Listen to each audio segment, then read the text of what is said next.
Like we both have made different mistakes along this path and this journey.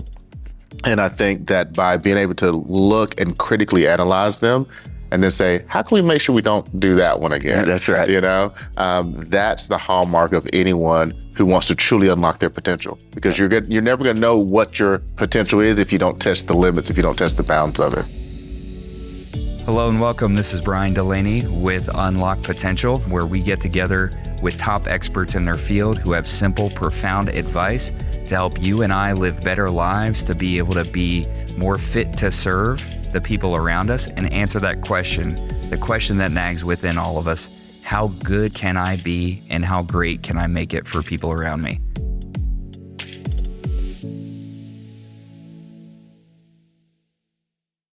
Hello and welcome to another great episode of Unlock Potential. Today I am joined by Edward Pritchett, CEO of the Pritchett Agency, managing member of Trinity Investors, father, husband, great friend of mine, and a mentor who has absolutely had an amazing impact in my life. So I'm so glad that I get to share this conversation with you and give you a sneak peek into what makes Edward so successful, influential, and powerful.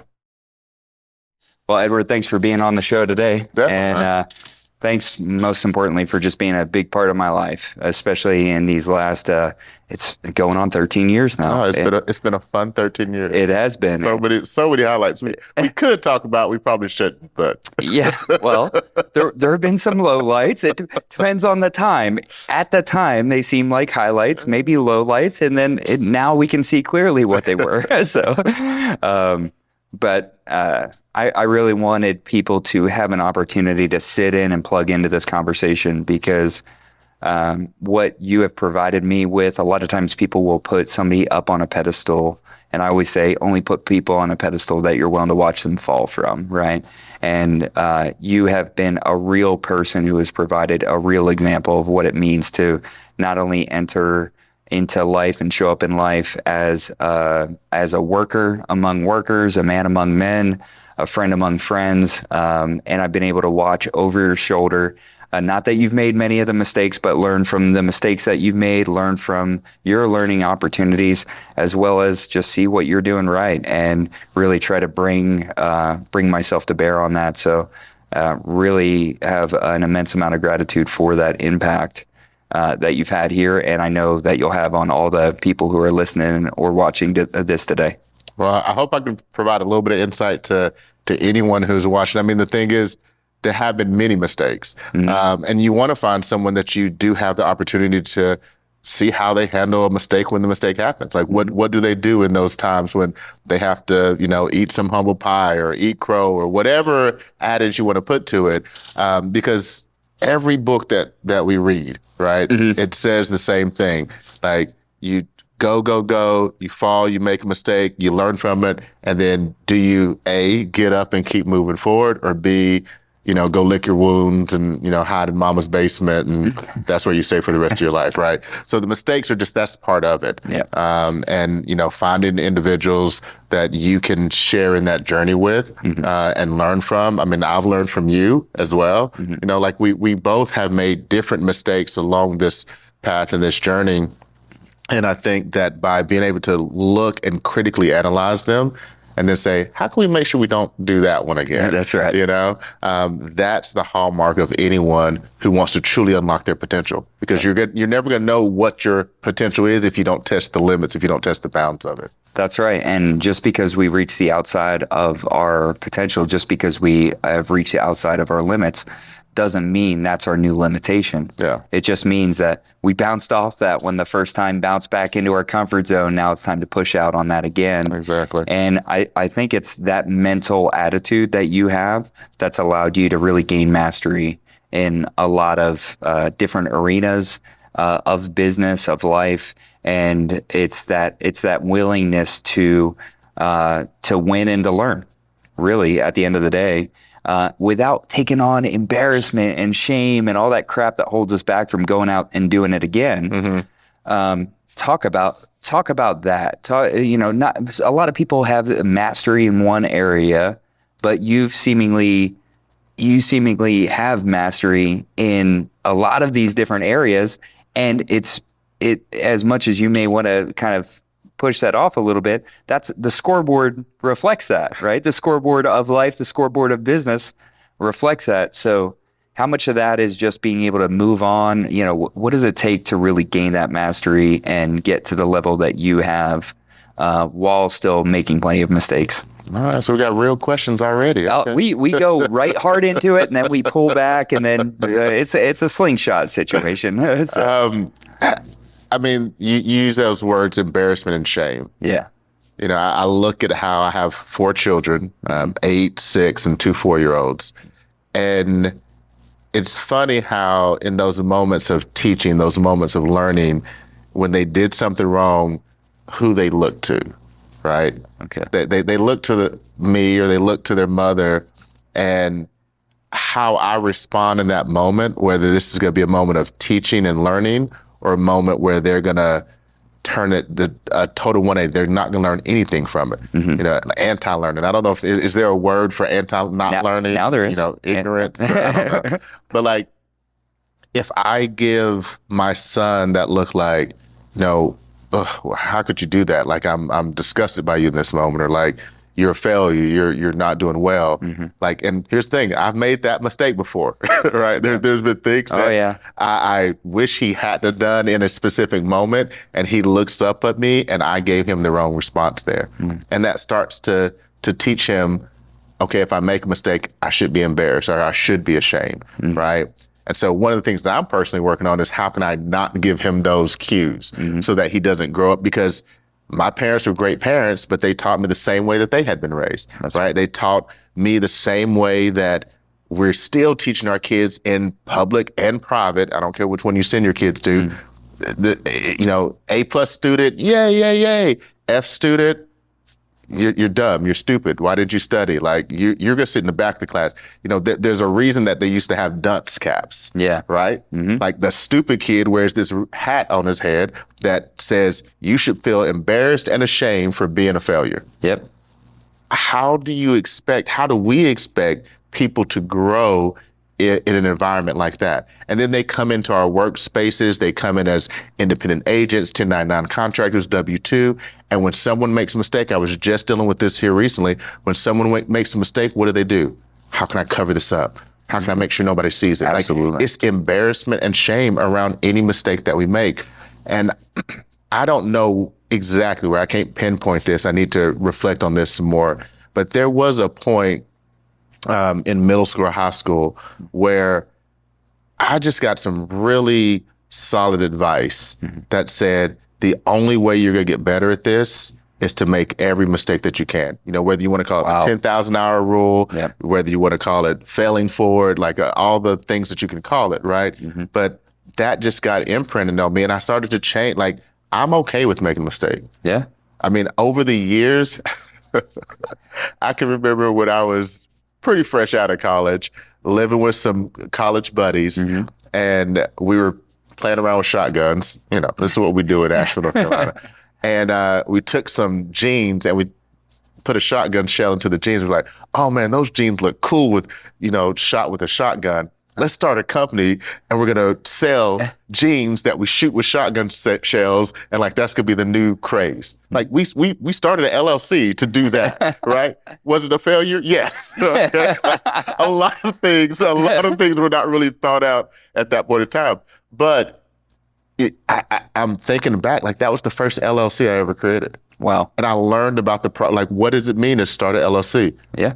Also, what does it mean to shut down an LLC when you have partners on, you know? And so there's all these things that can happen. I look back there and I can laugh at that now, but it's like, I'm not going to be embarrassed about that. I'm not going to have shame. And that taught me something. Yep. That taught me something for the next enterprise, the next venture, who my business partners are going to be. What kind of ideal am I actually going to use whenever I go and start a business? So that's, if you're not willing to embrace that I'm going to put aside this thing that it is totally from the outside.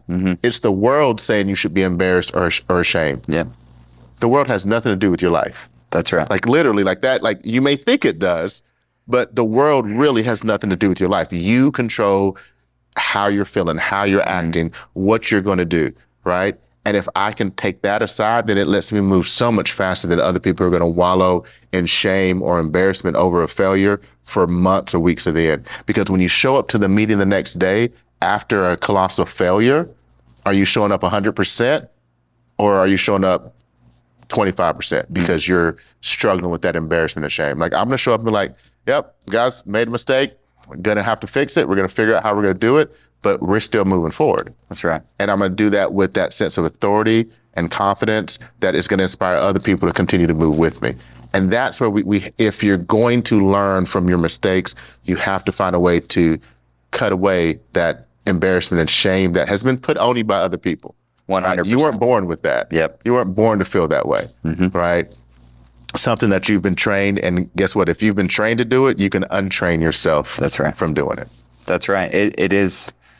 People don't realize that they're shit and fertilizer, and it helps everything grow. And some of the things that we look back on and we're embarrassed about are exactly the things that we need to grow the next stage, to grow to the next level. But we're afraid and we hide it. And I think what you're talking about there is such an important point, and something that's actually made you very, one of the reasons I've given you the room to have influence in my life is because you proved yourself not to be a perfect person, but a real person who is willing to look at their mistakes, deal with it, not wallow in it, and get to the next level. And I was like, damn, this guy's like me in some ways and like I want to be in other ways. And that's, I think a lot of people spend the energy that could be used on growing and learning, hiding and, kind of diffusing responsibility. Blaming others. That's it, man. That's another form of that shame and embarrassment. Oh, it's not my fault, right? No, take it, and learn from it. The whole thing. And that's one area where I see you're willing to take responsibility even when all the fault's not yours. You're willing to take 100% responsibility. It's like, yep, we did this, and it was like.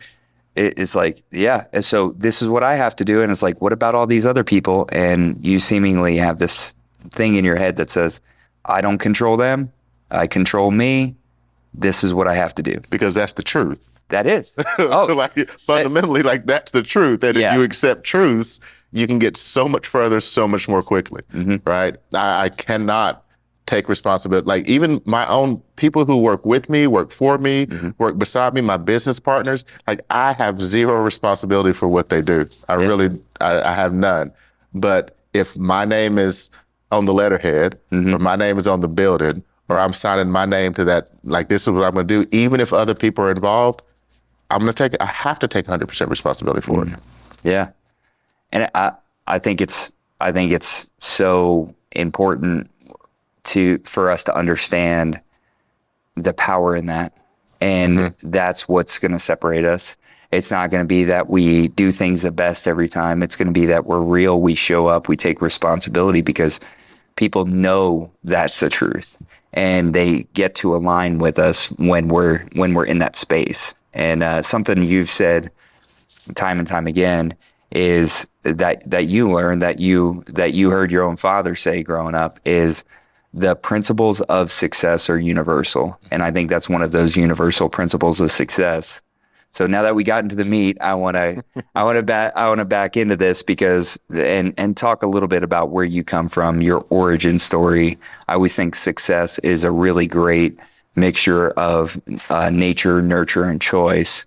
And to hear that, and what are some of those success principles that you've learned, that you learned growing up, that you still apply, that you still carry with you, that have helped you get to the next level and continue to grow? Well, I mean, how far back we go in the origin story, but when you got bit by a spider, the gamma rays hit you. We're gonna nerd out on this one. Grew up actually here in Asheville, North Carolina, and went through some challenges in middle school and high school. I went to a pretty unique part of our community that didn't see a lot of people that looked like me. Right. So growing up, I went to school, and whenever I graduated from that high school, I was the first African American to actually graduate from that high school. This was in 2001. So I'm not that old. I'm not that old. It does sound like that. When you told me that the first time, I was like, when did he graduate? his birthday is like 3 months before. But how does this happen? Like, yeah. I mean, there are pockets, right? And it's not, I mean, great community. I love that community. I still continue to serve the community that I grew up in. But it was one of those places and one of those situations that just kind of put me into a lot of challenge that I had to figure out at a very early age how to overcome. And what got me through that was that I had parents who really believed in me, right? And I think there's something, even if, you know, there may have been those moments, like we all have the things about our parents that, man, I wish they would have done that better and I'd be whatever. But the one thing that they did, between the love that they showed me and just the belief in me, and as you said, you know, my dad was really big on books and spouting these lines, these adages that, you know, just kind of, they rumble around in my head. But the thing is, we are what? The books we read and the people we associate with. And when I was growing up, the people that I associated with the most was my family. And my parents chose to speak positive words, positive affirmations, let us know, like, there is greater possibility than anything that you see in this current moment, right? Because we were solidly middle class. Like, we weren't, you know, poor. We weren't, you know, the wealthy kids, like, oh yeah, I just got back from Cannes with my dad, you know, like we weren't doing all that kind of stuff. But, you know, it was a good, solid middle America upbringing. And the thing that really, the bug that got into me of those things that my parents taught us over and over again was that we deserved whatever we could dream of, right?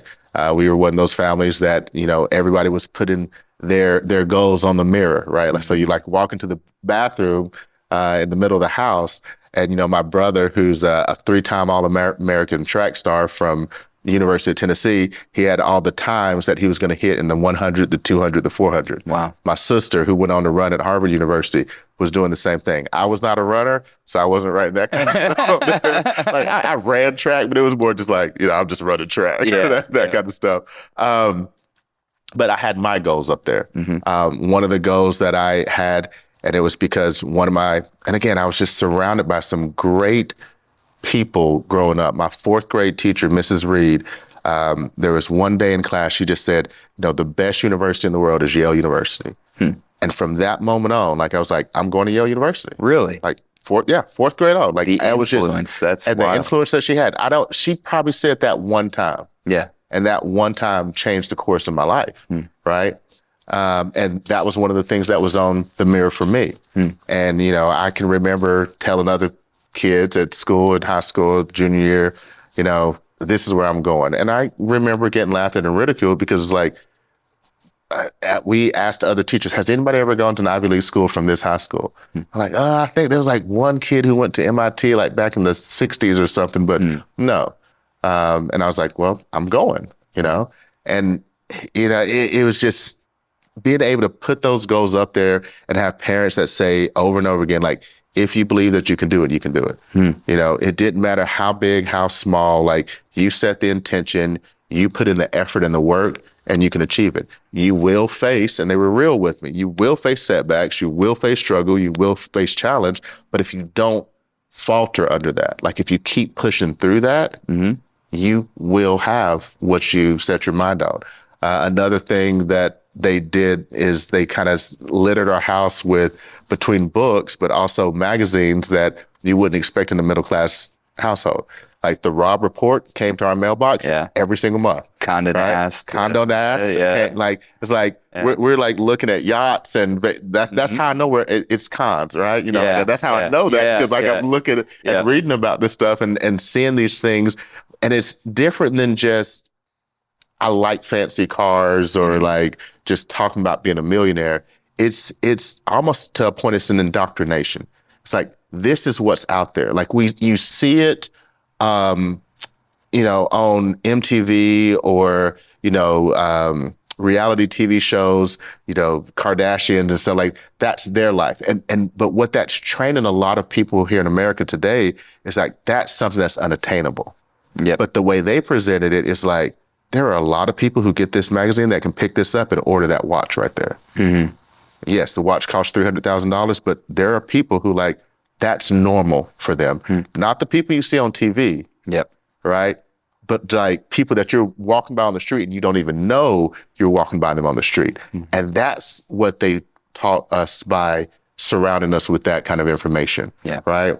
And so it was growing through that, you know, going on to Yale University, got my degree in chemical engineering. I want to pause because I think when people hear you say that, some people, I'm not saying all the people who watch this, but I would find myself falling into the tendency of what's true around that, which is that wasn't my experience growing up. And then, but that now these people who are saying that they may have families, and they infer just because that wasn't their experience, that can't be their family's experience. Correct. And I want to stop and put a pin right here to say that wasn't done for you. What your experience around that was extraordinary. To have this indoctrination, to have these clues of success all around the house. This is what it looks like. Even though we can't live here, doesn't mean we can't get here. We can't live here yet, doesn't mean we can't get here. Correct. And I just want to encourage people, if you're hearing this, I'm going to change how I do that just based on what you're saying there. We already have books all around the house, but putting those magazines out there, opening up the world, because the book used to be people's only access to the world. But now we can open a magazine and see that place and go visit that place and open up those opportunities. That's a really big deal. The other thing before we move on to school is you mentioned you were the first Black student to graduate from there. Now, when I was in middle school, I was self-conscious about having big ears. What was that like for you? Because any sort of difference, and I don't come from that. I'm obviously not Black, right? So, but I know that any little difference I noticed about myself became a big disconnection between myself and other people. And that was some of my own insecurity. How did that play out and like in that environment? And how did you use that? How have you used that? If there's anything there. No, I mean, and there certainly is, because in the sense that, like, I'm thinking back to middle school, and it's when I reflect on it, it's fraught with many different emotions. Like, there's obviously the positive ones. There are some very negative ones. I can remember in middle school, some kids, a group of boys, called me over to their table to show me their Klan membership card. Oh, right. And like, how do you take that when you're a 12-year-old sixth grader? Like, you barely really even understand, because like race relations wasn't as taught about, I would say, especially not in the elementary school that I just came from, because the elementary school that I went to was in the city limits, and I had Black students, white students, Asian students, like it was a whole mix, right?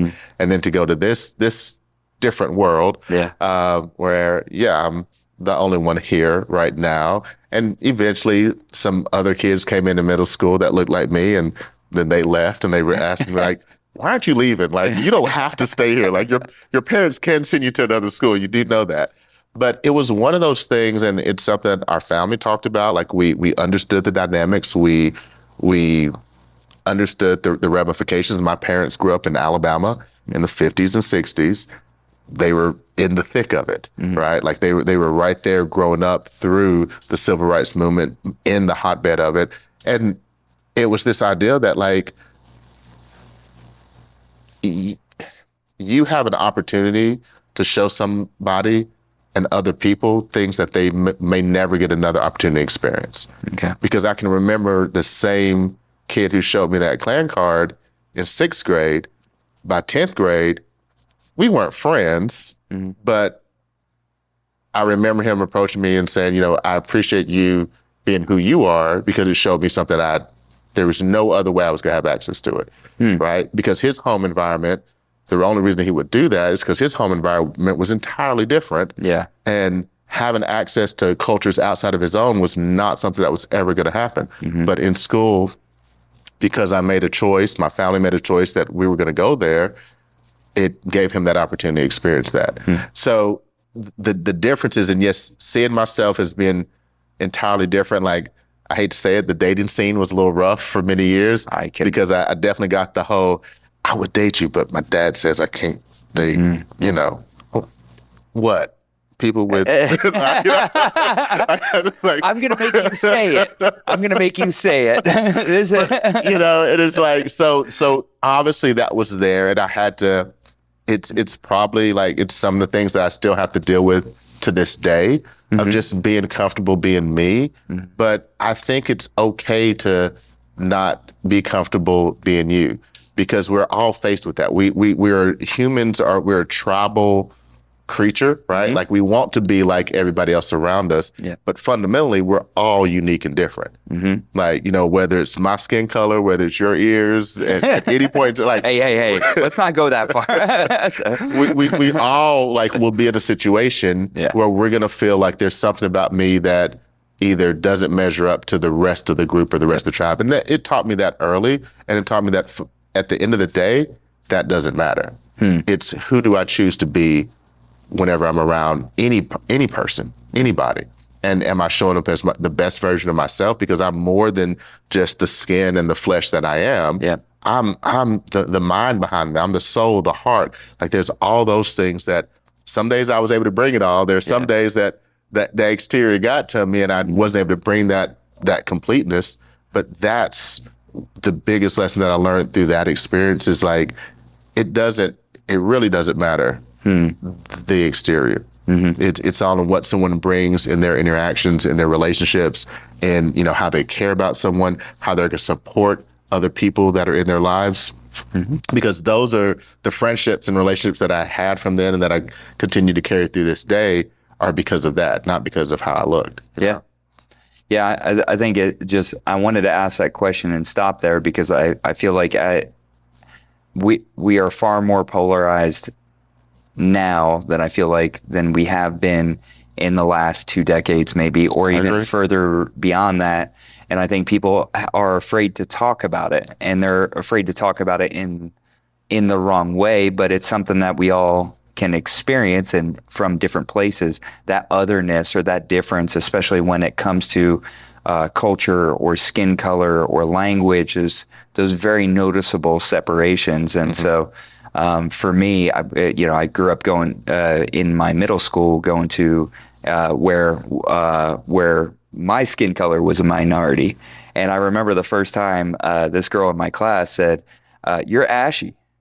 And I was like, I have no idea what that means. I don't have any clue what that could mean. But there was this otherness there, and there was as kids do, there was a very vitriolic language used around that, and that was something that inside of that environment, it was something I was regularly conscious of, that wasn't allowing me to be conscious of more of my connection to other people. Rather, I was conscious of the disconnection and the difference. And but that was a short period of time for me, because that experience for me, for any white person, is very isolated or really time restricted. Depends on where you're living. Oh, 100%, 100%. But I would also say that just in general, as a result of economic situations, people who are in that situation who are white are maybe more likely or able to move out of it. In your case, that was a choice that you and your family made, which is incredibly honorable to come from that place and to say, no, we're going to stick it out. We're not just going to run to where we're homogenous, where we look and act and feel just like everyone else. I was this idea of growing up into this environment and saying, I'm not going to conform to what you do or don't want me to be. I'm going to continue to be me. And that push for authenticity, I know, even going up into an Ivy League education, that probably had an impact and allowed you to be stronger and more resilient because you had experienced that adverse environment. Yeah. I mean, it's, again, going back to those adages, what doesn't kill you makes you stronger when you learn. And when you learn, yeah. Right? So it's like, if you don't learn anything, you just keep repeating the same thing that's almost going to kill you. Yes, eventually you will die. But when you learn, you learn coping abilities. You learn how to, like, for me, meditation wasn't this new thing that I learned about in my 20s. It was something that I had to figure out when I was a teenager, because I had to come up with other coping mechanisms that, there was nothing else that I could possibly channel some of the energy that was coming at me from time to time. So it's like, if we use these situations, say, okay, like, yeah, I got on the school bus. I was called one of them vitriolic words multiple times. And, I get off the school bus and I come home crying. My parents could just say, oh, it's all right. It's going to be better. Or, okay, how are you feeling and how are you going to channel that energy? That's so powerful. Right? Because like you have that feeling. Like, oh, yeah. When you're angry, you're angry. Yeah. What are you going to do with that anger? Right? Like, is that anger going to turn destructive? Or are you going to do look throughout our histories of the people who have turned anger from it could have gone destructive, but they turned it into righteous anger that caused change and propelled both themselves and our entire civilization forward, right? So it's those kind of things, and maybe you didn't have to go through that, or maybe you didn't have that experience with your parents, but you are right in the sense that like we all now, wherever you are in, whether you have kids, family, whatever, you now get to choose. Now you know something more, so you get to choose how are you going to help impact that next generation that you do get a chance to impact. Because again, one word, one statement to a child, a teenager, a middle schooler can change the entire trajectory of their life. Yeah. And the more people that we do positively impact, I do believe in karma in that sense, that the more it just ends up coming right back to you. Yeah. Yeah. So how did you came from a small town, went to a small school. You go to relatively, small high school. You go to Ivy League. Go to the Ivy League after that. Seems like a big adjustment, a big change, and even like almost a uncrossable bridge for most people. Obviously, by the numbers, it is, right? What allowed you to cross that bridge to not get trapped in that small mindset? Yeah. Again, it's lessons that were learned. Adaptability being one of them, right? Like I didn't go in, like I didn't have to fit in with any one crowd. I've never been a part of the crowd.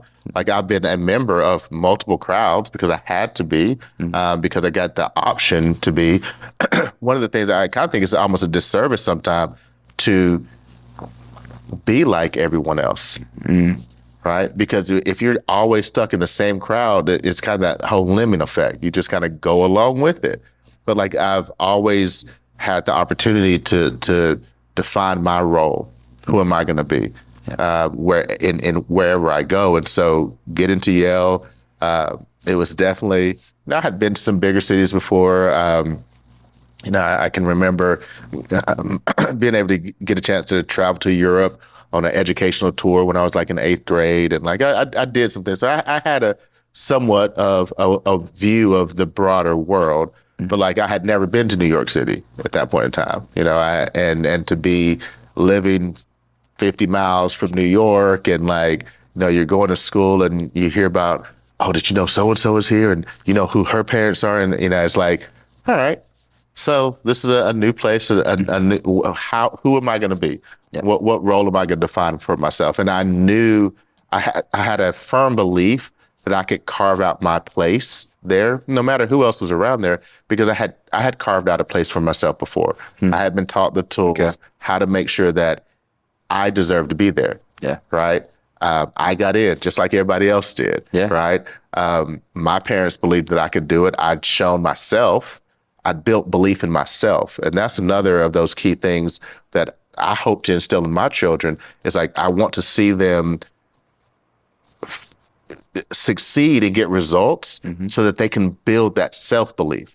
Yeah. How many people do you, I know you see it because I see some of the same people that you do, but people who come in and work with us business-wise, and I mean, their level of self-belief it just doesn't even exist. Oh, absolutely. Absolutely. Whether it's because they've been beaten down or they've just really what it is they've chose to believe what others have said for them for so long that is now their belief. Yeah. And I think going back to what you were saying about with your children, like that response. They're looking for that response. And soon enough, that voice, that one thing that you say, which you only meant to say once, becomes the echo. And then it becomes their conscience. Over and over. And it's like, oh, I've got to act this way. And all of a sudden they're playing by invisible rules. And when I had met you for the first time, I was closing out my construction business. My family we were in the worst financial position we had been in, following one of the best years I've ever had in the construction business. Now moving on, no educational background, nothing. And I'm at the bottom of that place because I didn't know what to believe. I knew what to believe about myself in the construction industry as a carpenter, as in that world. But this new environment got to me. And it wasn't until I started surrounding myself and showing others and hearing from others, as well as just seeing the evidence for myself, that I got that. But so many people walk around just empty of it, and no amount of evidence can fill that bucket for them. Yeah. And you're right. There's no evidence. It is a choice. Yeah. It has to be a decision. You can call it a come to Jesus moment if you want to, but like, it's not really an epiphany, because I think epiphany is like this insight that you have and you don't know where it comes from. Like, this is where you discover, okay, there's a why. Like, I can't stay here, and there's a why so strong that I can't stay here, that I got to change who I am. I got to become a different person. I got to start with what's the smallest thing I can believe in that I can go out and do. And then I do that and I achieve, and then I just start building upon that. Yeah. I had been blessed to have had some experiences before that earlier on where I got the opportunity to see myself set a goal, win, and then go wash, rinse, repeat. Yeah. Right. And it's a muscle. The more you do that, the more you help your children do that, the more you do that for yourself. Like, maybe you've never read a book. All right, can you read 5 pages? Like, just like that's the win. 5 pages today, that's the win. Yep. All right, I won today, can I win tomorrow? And that's how any habit, like, you didn't pick up your first cigarette and instantly become a smoker. You know, it was like you picked up the first one and like, oh, why are people doing that? I've seen the commercials. Actually, it's wrong. That's exactly how it happened. Oh, you're talking about those menthols. Yeah, that's right. I'm talking about the Newports. But I mean, it's like the reason that you kept doing it is because, oh, your friends and buddies are doing it. So the next day you do it, and then the next day you do it, and then that's what makes a habit. And it's the same thing with self-belief, right? If you have none, if you are in that pit and you're like, you have to first make that conscious choice to say, come hell or high water, I'm getting out of this. Like, I have to make a choice. And then it's like, when you make that choice, now you can start seeking out and surrounding yourself with individuals that can help speak into your life versus taking away, which might also mean, and not might, but which also means cutting away from the people who are speaking the things that have kept you where you are, right? You're still choosing to believe them, but it's easier to just stop hearing from them for however long you need to allow someone else to speak the positive into you, so that you can start getting those small wins, believing in yourself more and more. And that's what helps people to achieve. Yeah. It allows them to, and I just say help. There's other things involved in this. Of course. But like, self-belief is one. Like, there's self-belief that's delusional, right? Yeah. Where I'm not learning anything. I'm not like, but I still believe I'm like king of the hill, top of the walk, whatever.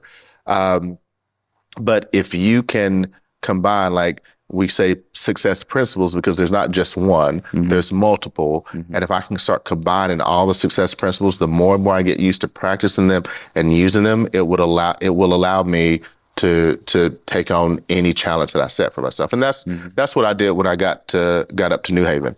You know, I was able to say, okay, I got to make a game plan, right? I didn't go to college to flunk out of college. I didn't go to college to party, and I had fun. But that's not why you were there. That's why I was there. While you were there. But, that was ancillary to the primary purpose. But it was setting a game plan. You know, I knew that, you know, I'm inherently an introvert. I don't go out and make friends. So one of the things that I did early on in my freshman year, our freshman dorm had this little turret in it, which again is Shell, so just go with it. But we had a turret, a tower. No gun, just for anybody who's worried. A tower turret, not with the guns and stuff. But and so in that tower, in our common room, I was living in our room, our dormitory room had six individuals living in there. I was like, hey guys, I'm going to go to the wood shop of our residential college, and I'm going to build us a bar.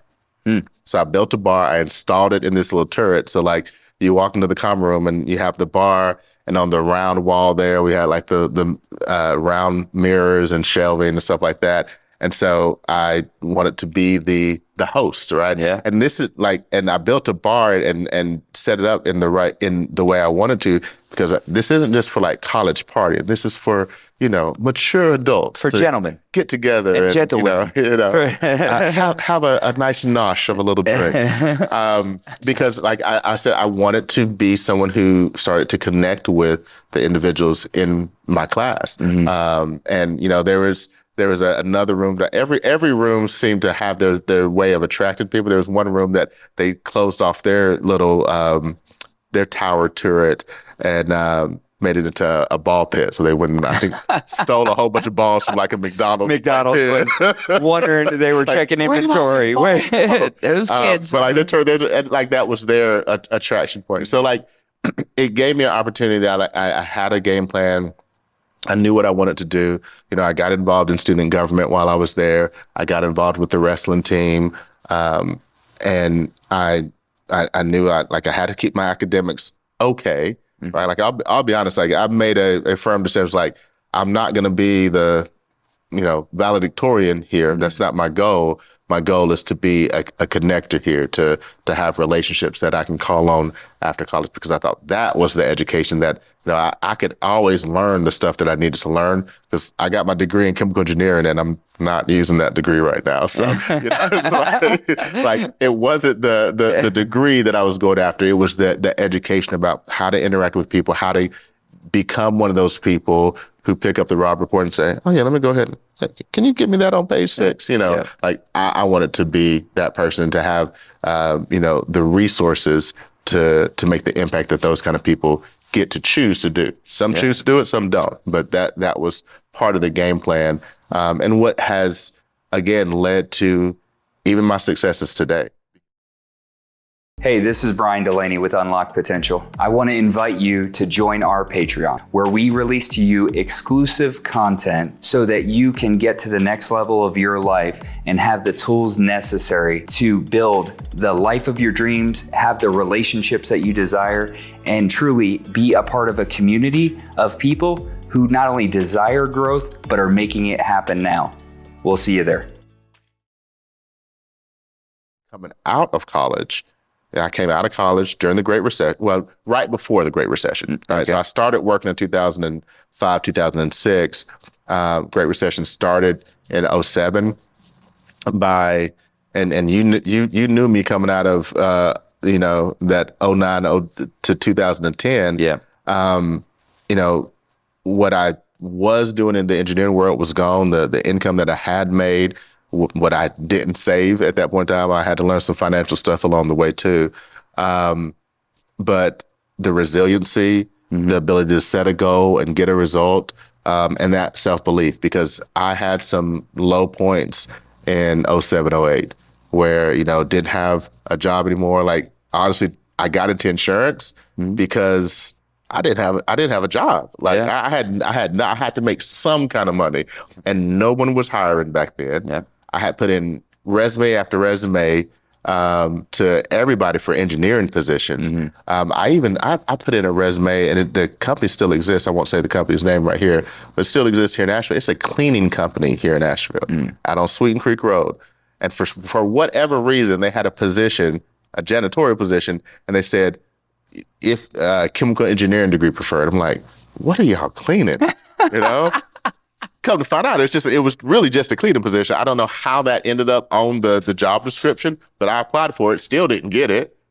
We're going to save that, what company it is, for the Patreon, so we can all just leave them messages and laugh. And no. Well, I don't know how much of a benefit I would have been to them at that time. But I mean, it was a low point, you know, applications out all over the place. And that's when self-doubt started to creep in, you know, because I think when I got into the insurance industry, I'd been beaten up a lot by life, and I wasn't in the best headspace, and it took a couple of years. It took getting back around, because before, when I was in the engineering world, for the 2.5 years I was in that world, 3 years, I wasn't surrounding myself with like-minded people. No, I was surrounding myself with a lot of people who were living paycheck to paycheck. You know, the world was coming to an end. This all sucked. It's all someone else's fault. And I was around it long enough that I started to believe it a little bit myself. That's that whole thing about self-belief, like what you surround yourself with. And I probably wasn't reading, I wasn't reading during that period of time. But by making some shifts, making some adjustments, I'm blessed that I stumbled into the insurance industry, was in it long enough to find the right people. And then when I found those right people, I mean, you were kind of a casualty of this, but when I found the right people, I didn't hang out too long. One day, folks, one day of training, and he was gone. He was in the wind. Thank goodness, I will say, because he left to Egypt. He went into the desert. He found me when he found the promised land. He just grabbed me up. But I do want to rewind, because I think there's an aspect, and there's a experience that a lot of us have, which is, like, a lot of people have smart minds or smart bodies. And something that I've known about you, and of course things fluctuate as we go through time. Both you and I have gone through that. But Ivy League education, wrestling, as well as some bodybuilding, if I'm not mistaken. And so there's been this aspect of like a wholeness when it comes to you, like a real completeness. Speak to that when it comes to carrying yourself with confidence, or how you feel like that has been an aspect of your success, or what are some of those beliefs around that? Because I see people say they go all in on one side. They're making a ton of money in their business, and they're completely neglecting their physical, and they just say, if I stay plugged into this business long enough, I'll be fine. I don't need to be sharp physically. I don't need to be dialed in. What are some of your beliefs around that? I like to enjoy life, number one. And so the physical side it's about having the capability to enjoy life to the fullest, and not being weighed down by the issues that could happen health-wise if I don't protect the physical aspect. Because I do believe that we're not just the outside, like I said earlier. We're not just the shell. Like, I'm my body, I'm my mind, I'm my soul, and there's a heart emotional component in there too. I'm still trying to figure out a little bit. I know where the areas of work that I need to work on. So. If you know Edward, you get it. So, you know, for me, it's never a choice not to focus on that. Because if I'm trying to be, again, the best version of me, unlock 100% of the potential that I have. If I neglect the physical, I'm neglecting a part of that potential, right? And we all have, like, I certainly believe, like, we're all created in all different shapes, sizes, just like we're different colors, sex, everything else, right? But, like, what is the best version of you? That's right. Like, where you're feeling the healthiest, where you're not tired at 3 o'clock in the afternoon. That's right. You know, where you can run around with your kids and have fun. You know, you can go on a mountain bike rider or sit at the beach and lay on the beach all day. Like, you can choose to do both, and either one is going to be fulfilling, right? Okay. So it's that aspect of, you kind of use the word, well, you said the word, like, the whole self, but holistic, right? Like, it's about the whole self that you are, because that's what allows you to bring the best version of your mind, your spirit, your emotions, when the body is in a place where it can actually bring it. Yeah. Like, if you're laid up in a bed and can't get out and do anything, it's harder to bring those other great positive aspects that may be there, but you're not able to share it with the world because you're, laid up in bed.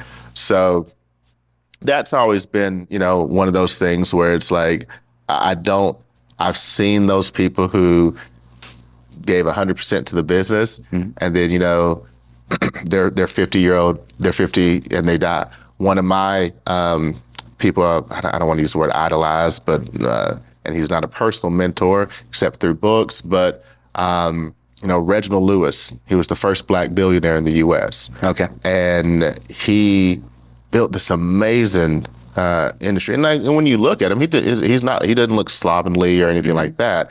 He took care of himself to a point, but like there were some health issues that ultimately he passed away. I don't think he was over 60. I think he was like in his early to mid 50s. And it's like to build all that and get to that point, and then you're gone and don't even get to enjoy what you had. And what more could he have done had his health been better? Yeah. And I'm not even saying it may not have even been something that I know it was more of an internal thing.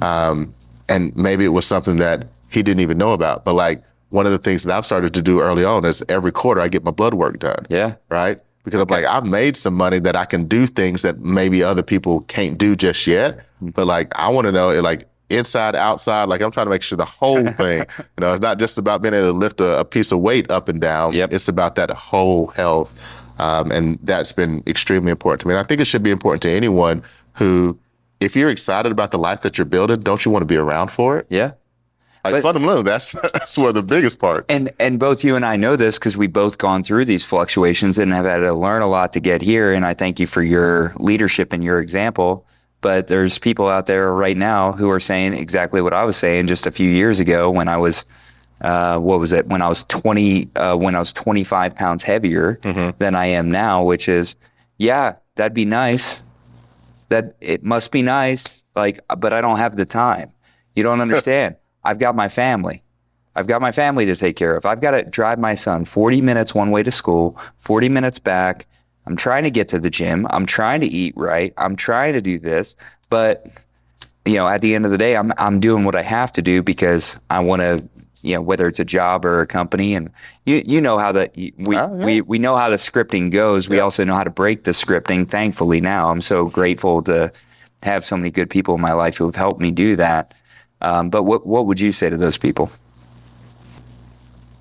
I think life is cyclical, right? So maybe you're in the part of the cycle that you are devoted more time to an enterprise or a business or a job, and it does feel like you can't do it right now. But what I would say is stop telling yourself that and start saying, okay, when can I get back to my cycle where I can devote energy towards helping myself, right? Because you aren't going to be able to be around and enjoy what you're building, what you're working on, if you continue down that cycle. Like eventually something it's going to get you, right?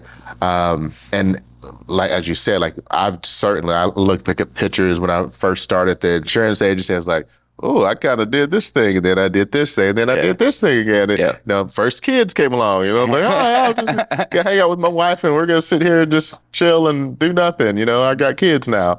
But then it became, oh man, I want to be able to run around and, you know, go down the creek and fish with the kids and like chase them up and down the hills. And, you know, I want my kids to, you know, you kind of want your kids to look at you with awe every now and again. Of course, right? Yeah. Not like, oh, Dad, stop being gross. You're so gross. Right? Yeah. So it's like, so then they became not the reason why I couldn't, but the reason why I should be and want to do that, you know. And again, it comes back to what are the examples that I'm setting for them. I know having a healthy physical mindset is going to be beneficial to them as they continue to grow up. And I want my kids to come to me as my son has recently, like, hey, Dad, can I work out with you in the morning? Yeah. Like, I want that to be just because of an example that he's seeing, that it's something that he aspires to do and wants to do it. Because then I think that can now become a lifelong thing. That's just a habit for him. Like he doesn't have to go through the same cycles that I did. It could just be kind of that lifelong habit. So, yeah, I think it's really powerful because there is such a focus at times in our society on this body positivity movement. A lot of these things, a lot of the things that are marketed to us it's garbage food. It's all It's processed and preserved, which the only things that are processed and preserved are dead things, 100%. And if you want to be dead, then you eat things that are processed and preserved. That's how it goes. So a lot of the experience that we have is we're fed things that it's like, yeah, it feels good in the moment, but it actually feels bad later on. And it's that more of that immediate gratification when it comes to eating at the detriment of the long term. And I mean, eating, drinking, smoking, we can go ahead and list them all. Like, there's a lot of things that people get, like, it can make that moment feel good and okay. But again, like, what are you trying to do? What's purposeful to you? Like, we're all going to face struggles in life, right? I don't care if as soon as you breathe that first breath, like, you're going to face struggles until you breathe the last breath. And the question becomes, like, are the struggles that you're going through, are they worth it? Or is it worth it? Is there a purpose for that struggle, right? Like, no offense to someone who got COPD or emphysema because they smoked cigarettes, but like, you're now going through a struggle.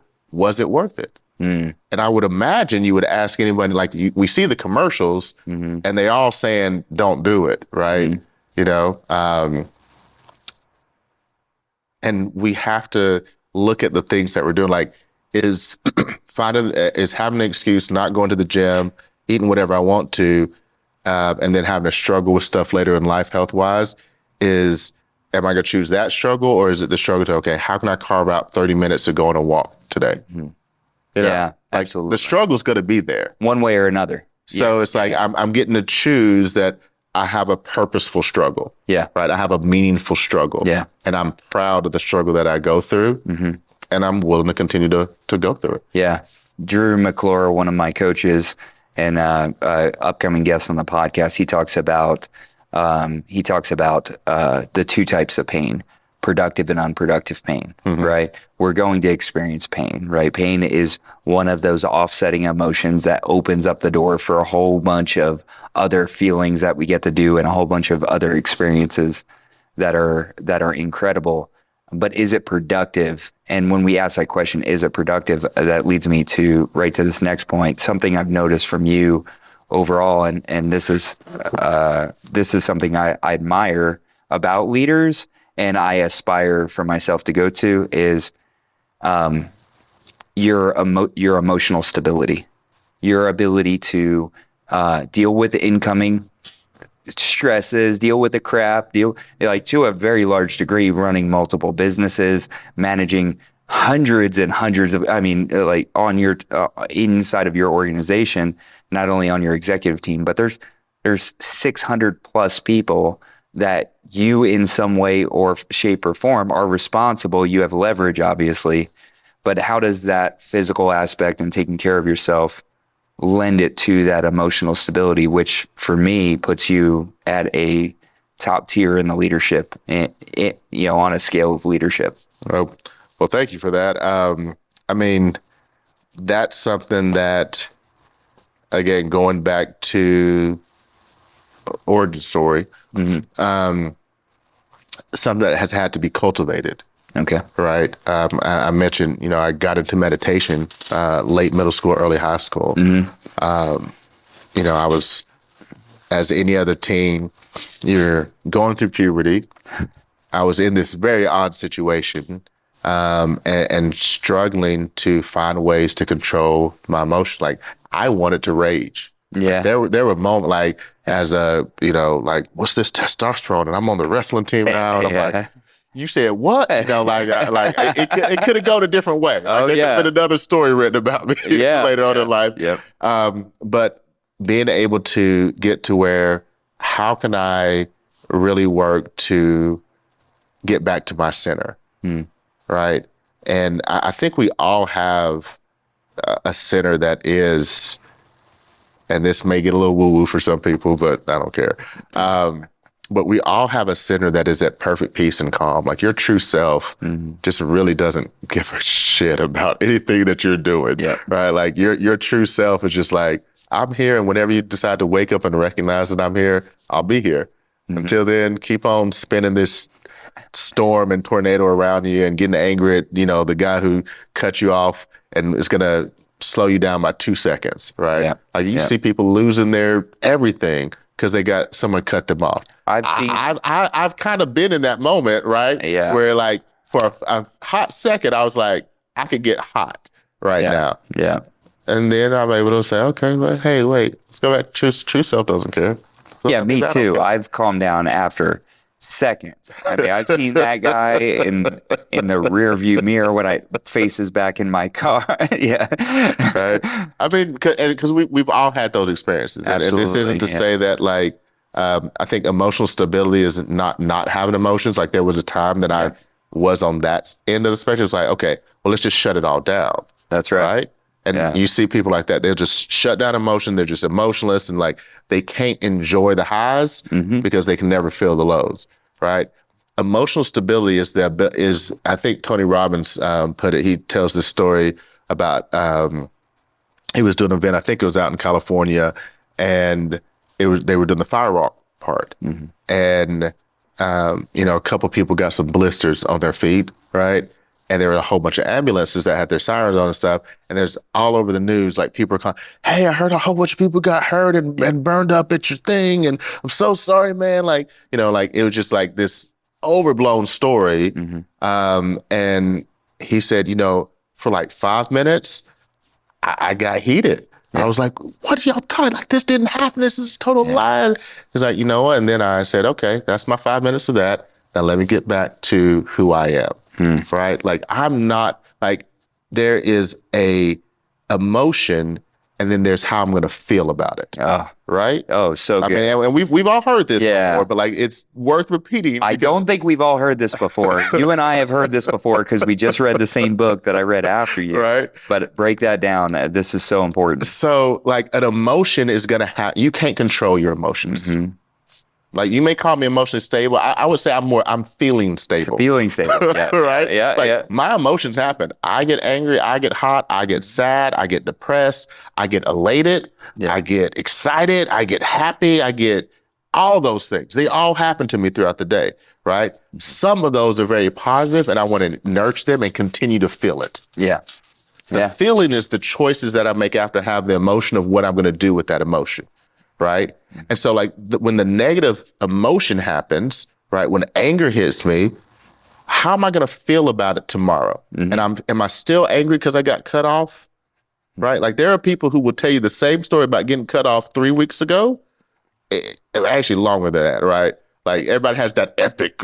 Oh, there's this one time back in 67 when, they're still feeling this emotion that they had, that it was a fleet second emotion.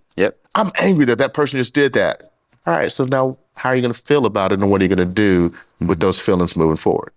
Is that going to color the rest of your entire day? Are you going to take that same anger to your wife and wonder why she's pissed off back at you because you came in there treating her like the guy who cut you off? Right? Because you're still feeling it. Right? When I continue to feel that emotion, it's going to color every other conversation I have. It's going to color the emails that I send out for the rest of the day. It's going to color my interaction with my children. It's going to color the interaction with that investor that I want to land. It's the client that I'm trying to close. Like they're not feeling that I'm there to protect and secure their family. They're feeling that I'm angry and agitated and upset. And what we also know about these things called mirror neurons, right? Whenever you're around somebody, like even when I just did that with when I furrowed my eyebrows, what did you do? You furrowed your eyebrows. Yeah, of course. Right? Like we feed off of the energy that's around us. So like if I'm someone who just, my emotional default is anger, and I wonder why I have an angry household, it starts with you, right? So that the stability is to be able to find like, what's that balancing point? Like how can I bring myself back from extreme emotion, right? And there's some extreme emotions that are good to carry on, but like you can't be too happy all the time, right? Like it gets kind of weird. Like, well, how are they just sitting over there laughing in the corner? Like that would be weird. Like, you would think someone who's just like giggling in the corner 24/7, that's odd. But happiness is a great emotion. Absolutely. I still have to be able to moderate it, right? I still have to be able to choose, okay, I'm emotionally happy and excited right now. Now, when's the time to come back down so I can, affect my job or do the work that I need to do or come across in a serious moment with a client. So that difference between emotion and feeling, that's where I think the stability comes from, is being able to recognize that there's a difference first and foremost, And then when I recognize that there's a difference, choosing to feel the right way, right? And I don't mean right way by other people's definition, but like that internal voice. And that's what the meditation helps for me to bring. That internal voice to say, this is how we really want to feel all the time. It's really powerful to be able to understand, like have working definitions of those two words to me.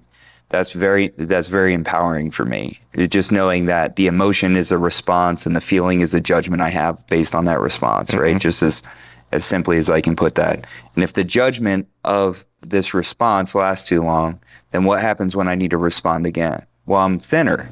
Yeah. So when I'm thinner, it's going to be less accurate, less attached to values, and less attached to truth. Yep. And that's where I found myself a lot of times was I was there judging that emotion that I was having and saying, this person needs to pay for that, right? Justice, right? Getting that they can't get away with that. I hope they don't find out. I'm so mad at this person. I need to show that I'm mad. I need to walk around with the furrowed eyebrows, right? Which causes a headache, right? Which puts me in a position where this next thing comes up. And I think that as far as entrepreneurs and people who are in sales who do have to ride the wave of those emotions, who at their best are going to realize that the full spectrum of emotions are the most appropriate ones, all of them, like 100% of them. All of them exist for a reason. Yeah, exactly. That's how we can start to build that quote unquote thicker skin. That's how we can start to build that resilience and not be so fragile, because if I'm wanting this person over here to feel it, very unlikely that person who cut me off, I'm ever going to see them again, but I will see my wife again. And if my patience is worn low, then that happens. Or I talk about what happened at work that was so bad. And now people in my life want to protect. You need to quit building that business. Whatever you're doing, gotta stop. You got to stop. It's getting to you. You can't handle it. And I think that growth and capacity for you that came from that tool of meditation and that internal awareness of like being able to have a dialogue rather than it's just screaming, right? I think I know that's paid off, because there are certainly times where you should have screamed at me. There were definitely times where you and I were going at it, but you never, or it didn't seem to me that you personalized that. You let my stuff be my stuff. And I think that's what allows somebody to be an influential leader, is they don't fly off the handle at this little thing because they're not fragile, because they have their emotions, they feel their feelings, they let it pass, and then they move into the present. They experience what's available now.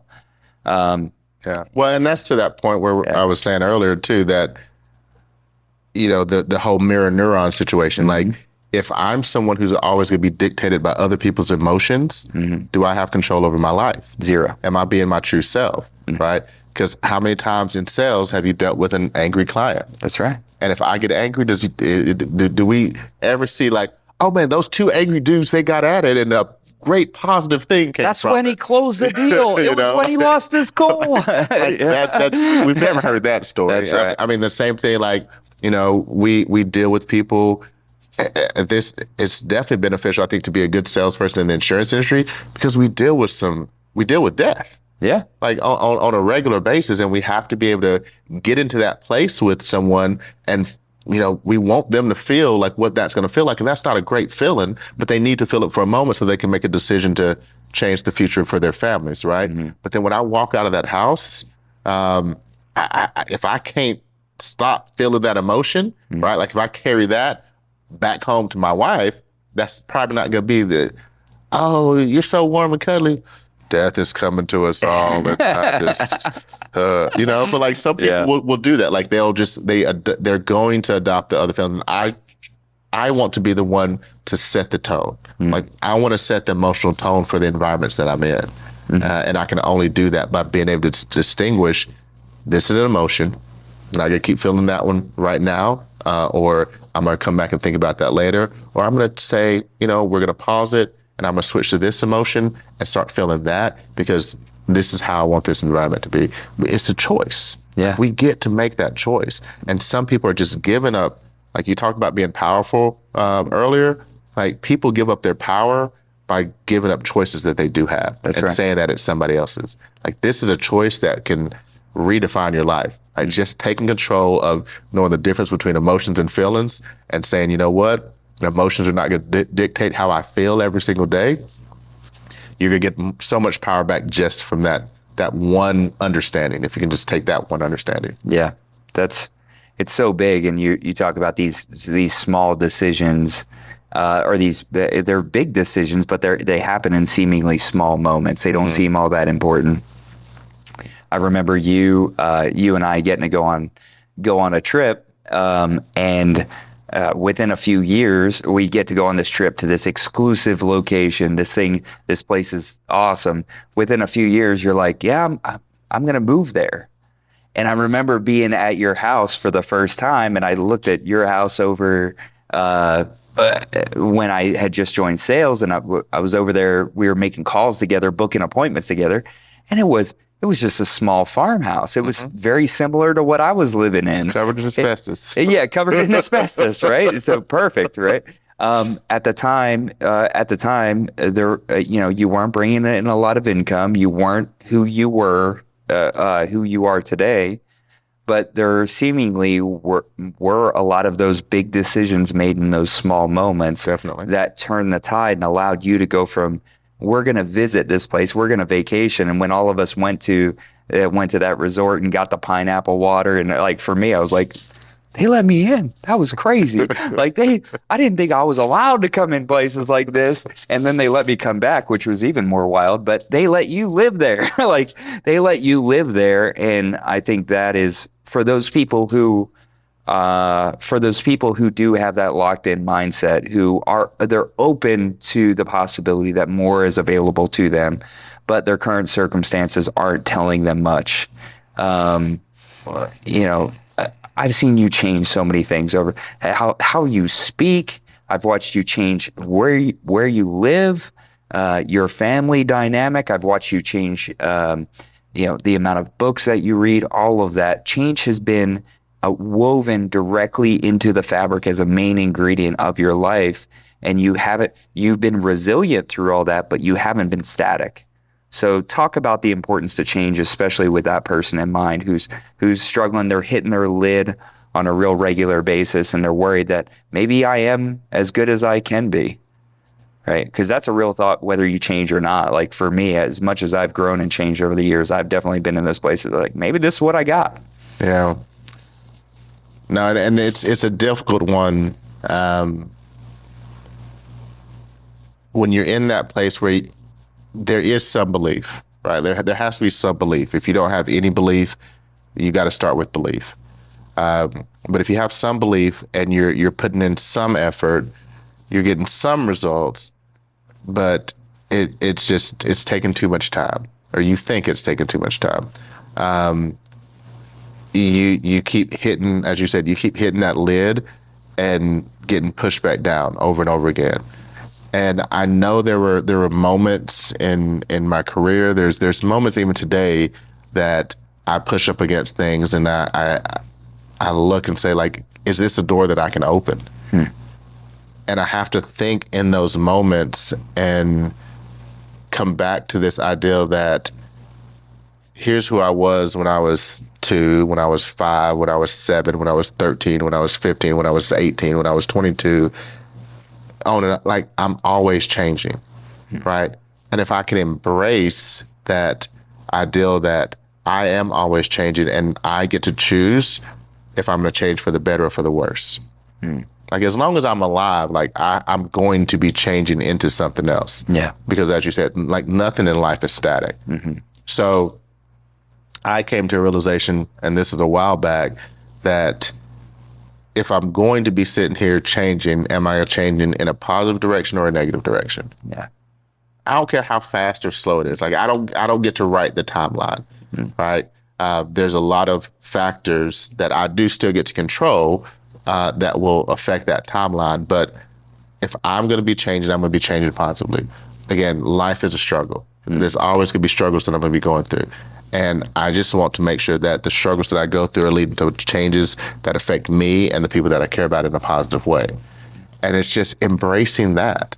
like embracing it. Because I think where people get stuck is when they keep pushing up against that lid, pushing up against that wall, and they decide that they're going to stop. Yeah. And then they sit out on this plateau for a while. Yeah. And they just sit there, and they're not really doing much. Like, they're still going through the motions. Like, they're trying to maintain.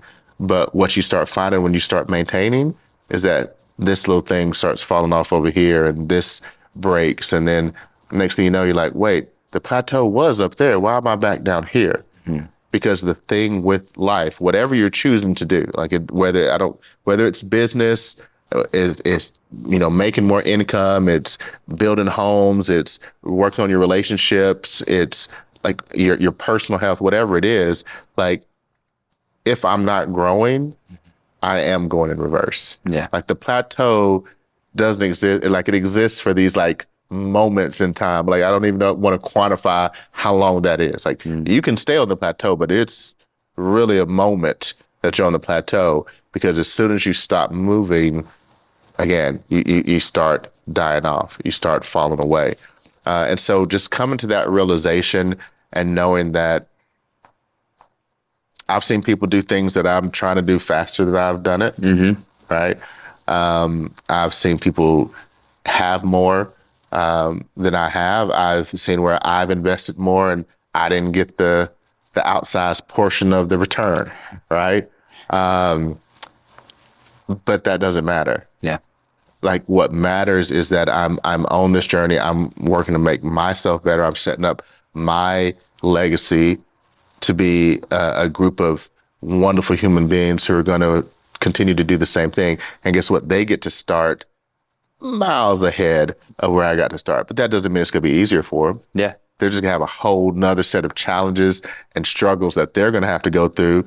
And I hope that I'm there to support and cheerlead them along the way, just like I continue to have that support and cheerleading to this day. Yeah. So absolutely. it's making that choice, to simplify it as much as I can, is making that choice that I'm not trying to get to a destination, right? Like, you're trying to set a specific time frame and to get to, and it's great to have time-bound goals. Yeah. I'm all for that.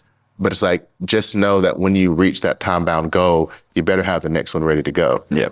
Because if you get there and you don't, you're going to go backwards until you're like, wait, I got to stop this rolling. And you're going to put the brakes, you got to put it back in drive. You're going to try to get some traction again to get your momentum going. Mm-hmm. What I've learned over the past, especially like 3 or 4 years, it's like, I just don't want the momentum to stop ever again. Yeah. I'm just going to keep, let's just ride it. Like, how big of a momentum wave can we get going here? And, that's how I plan to go out at the top. Yeah. Is like, retirement.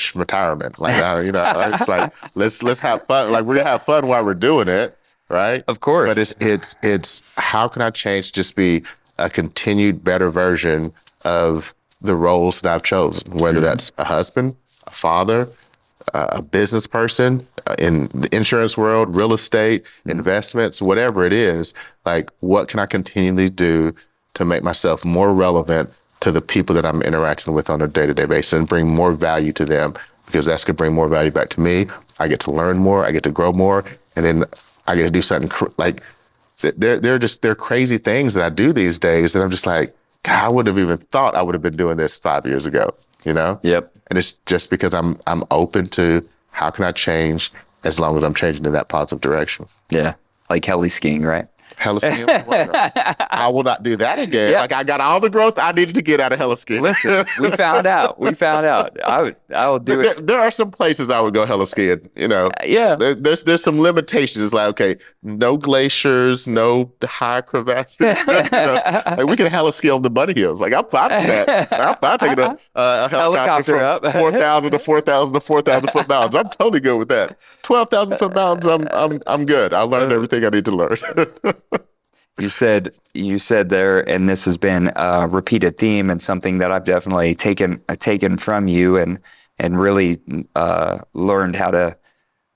I've come to understand this as being of maximum value to the people around me. That's you're continuing to build it, not thinking about retirement because you're not working for a living. You're doing a life's work. I knew you when you were working for a living. This is a whole different Edward, right? And to watch you get into this life's work, part of that life's work is not held inside of one industry. It's held in these places that you've decided to impact, and you've brought family along with you. You continue to bring the people along with you as you go, and you do that very intentionally. It's obvious. Something else within that I see you do very intentionally is you have built great businesses so that those businesses can have a larger impact on the world. And something that I discovered is that radical generosity has really a supernatural link to unshakable fulfillment. Mm-hmm. And so talk about those businesses and the larger impact you're able to have, especially if there's anything specifically you want to speak on, some of the organizations that are doing the most good in the world right now that you've really spearheaded. You've been at the tip of the spear of those. Well, I mean, business-wise, it starts with, honestly, insurance. And the reason I got into insurance, I didn't know the reason when I got into insurance, but the reason is because 2005, I graduated from college. That same summer, my mother passed away at 51. And the life insurance policies that she took out allowed our family to have some sense of continuity. Like if it hadn't have been for that, like we pretty much immediately would have to vacate the house that we all grew up in. Who knows where my dad would have found a job. I had two siblings who were still in college that probably could have stayed, but like it would have just been tough, right? Two siblings that were leaving middle school, getting ready to go into high school. So their life was already messed up by that, but like they would have been uprooted even more, right? So like that was the reason, and it's why for me, once I figured that out, it took me a while in the industry, which is crazy. Yeah. It took me a while to realize that like that's my purpose here. That's what I need to be doing. I need to be making sure other families have the same opportunity that my family had.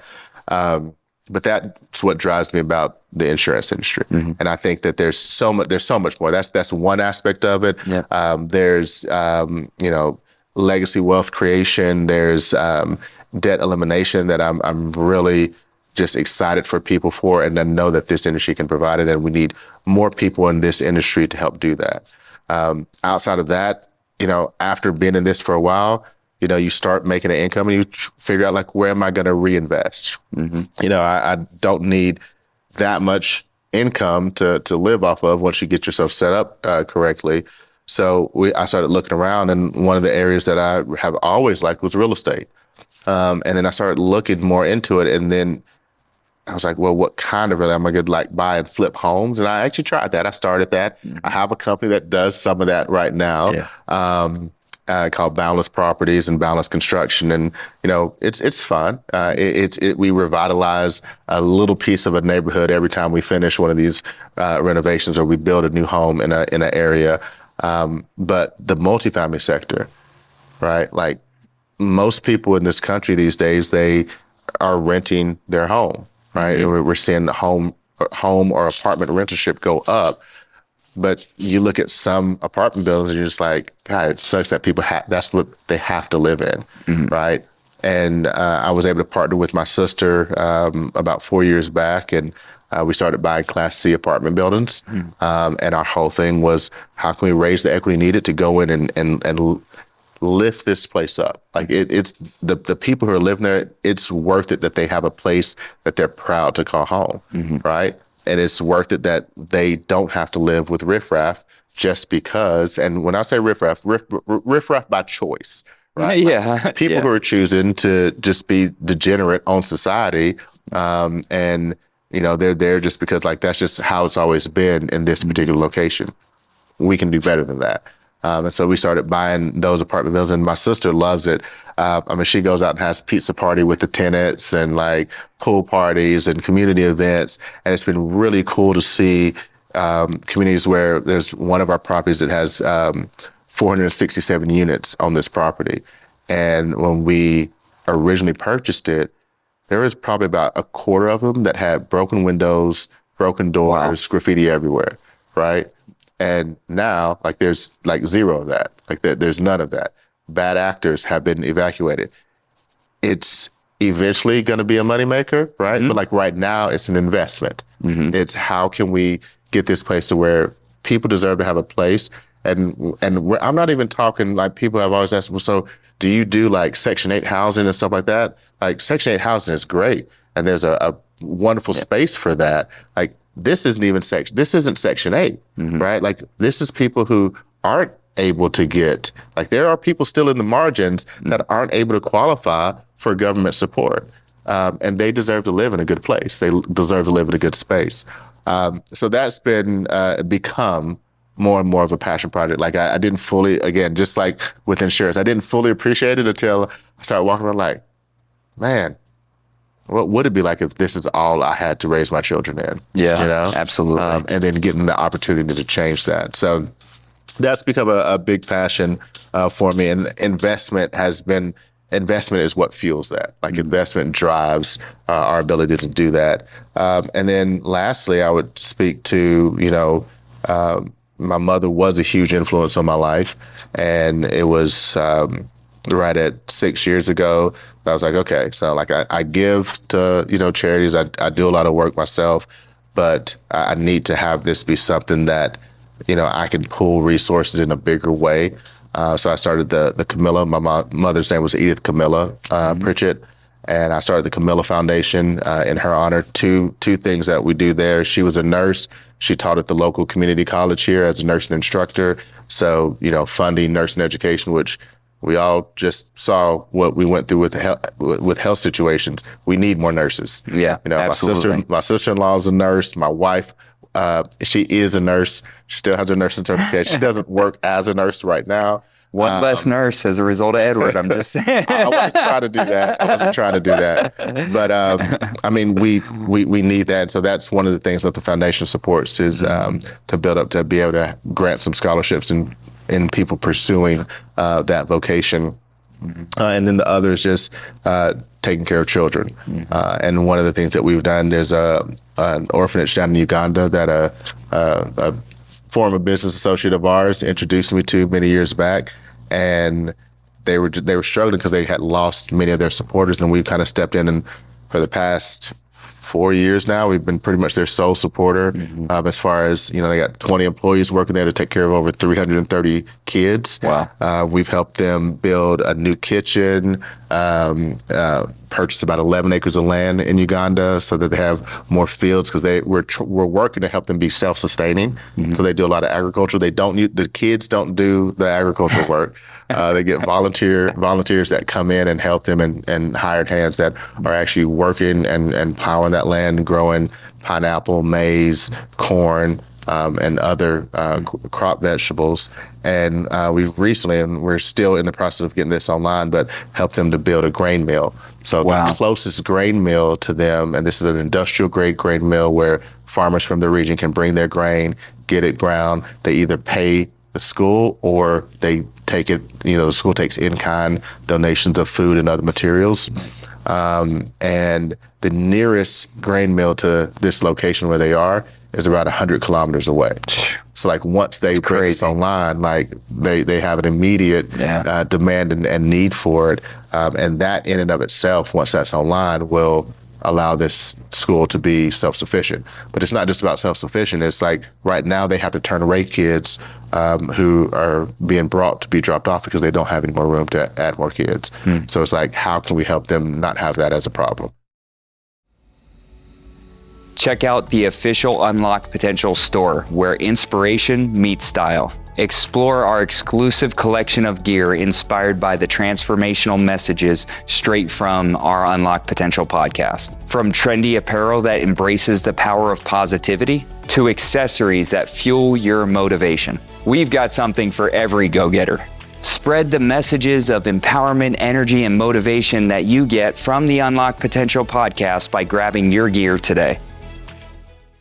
This conversation has been incredible. Look into Edward's organizations, look into him as a leader, my life would be not nearly as valuable. I wouldn't be as nearly as valuable to my family, to my friends, to the people around me, and I wouldn't have the level of happiness, success, and fulfillment that I have if it wasn't for your influence. And there's not a lot of people who I can say that to, but I truly mean that, and I know other people would completely agree who are under your leadership. So thank you very much. Appreciate you. Yeah.